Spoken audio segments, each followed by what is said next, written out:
नमस्कार दोस्तों। आप ये सोचे थे कि भाई अभी एक मंजिल का घर बना लिए हैं, आने वाला 4 साल 5 साल में जब पैसा आ जाएगा ना, तब उसके ऊपर दूसरा मंजिल बनाएंगे। और उस चक्कर में क्या हुआ कि छत के ऊपर कॉलम का सरिया को पूरा ओपन छोड़ दिए। अब इससे क्या हुआ, उसमें जंग लग करके पतला हो गया।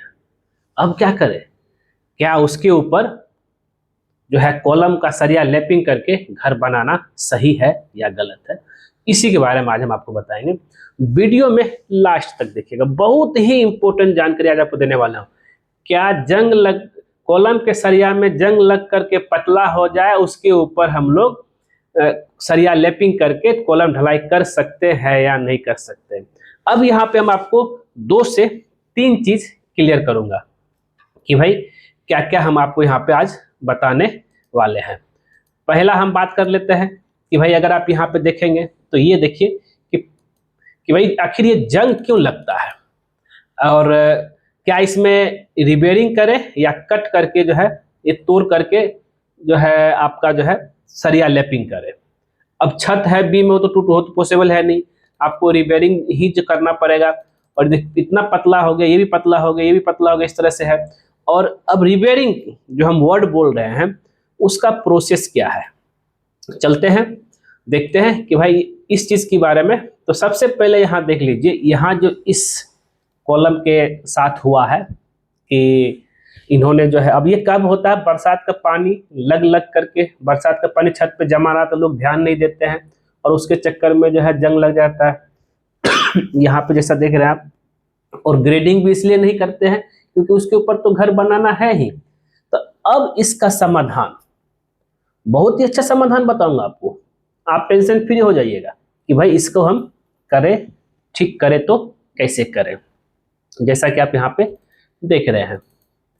अब जरा समझिएगा, अब इसका जो प्रोसेस होता है उससे पहले हम ये जान लेते हैं कि भाई आखिर ये जंग लगता कैसे है, जंग लगने के पीछे कारण क्या है।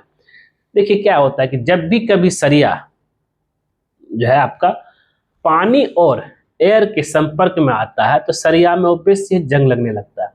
और अगर 4 से 5 साल बाद घर बनाने के विचार करें तब तो वो बर्बादी हो जाएगा सरिया, क्योंकि 5 बरसात खाया, पानी लगा, जंग लगा, आप उसको ध्यान नहीं दे रहे थे। तो ये एक प्रॉब्लम है। अब जरा समझिएगा, इसमें और भी हम आगे बढ़ेंगे। तो अब इसका जो पहला प्रोसेस है कि भाई उस सरिया के जस्ट बगल में आपको क्या करना है, कुछ इस तरीके से ड्रिल करना है।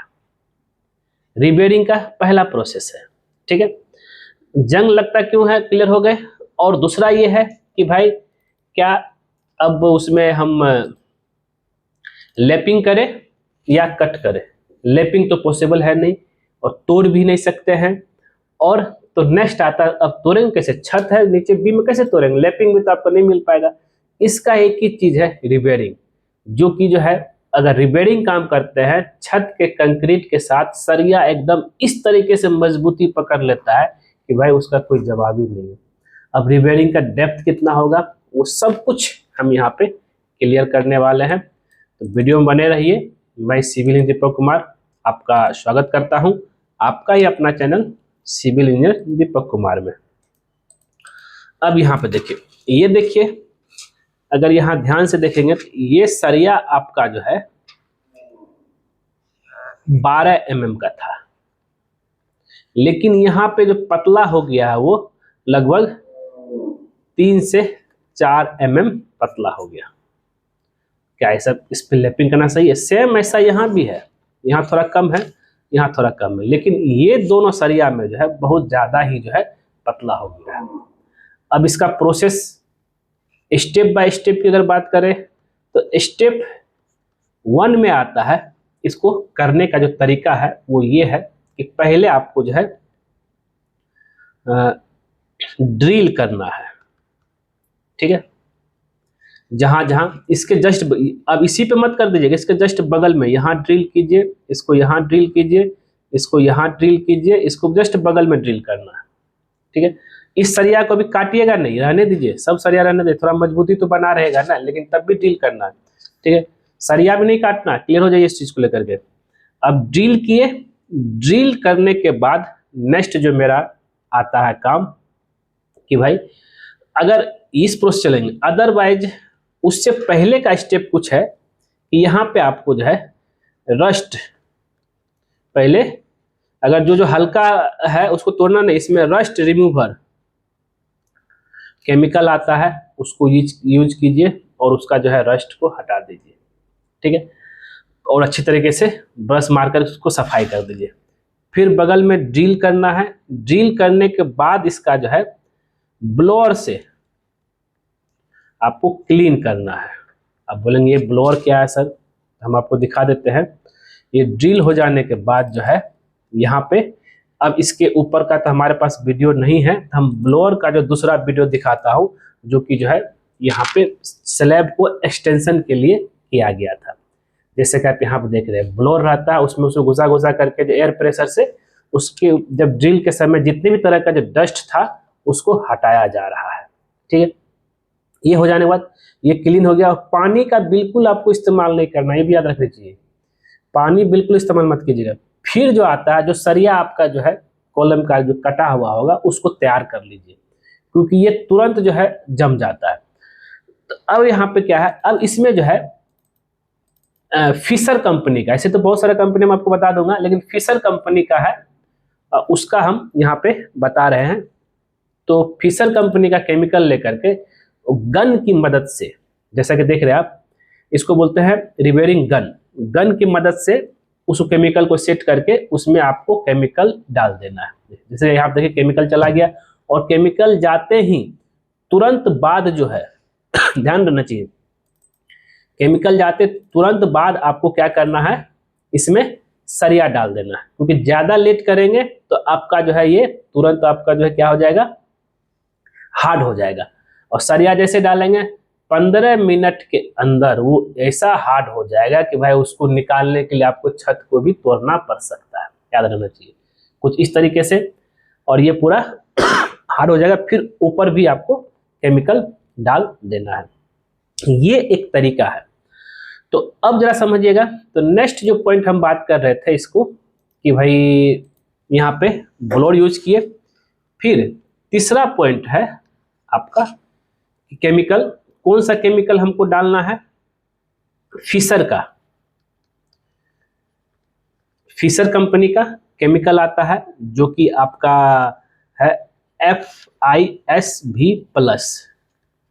ये केमिकल आपको यूज करना है। अब बोलेंगे ये केमिकल कहाँ मिलेगा सर, ये केमिकल देखिए आपको हम डायरेक्ट ले चलते हैं अमेजोन पे, यहाँ पे देखेंगे तो ये केमिकल आपको आराम से मिल जाएगा।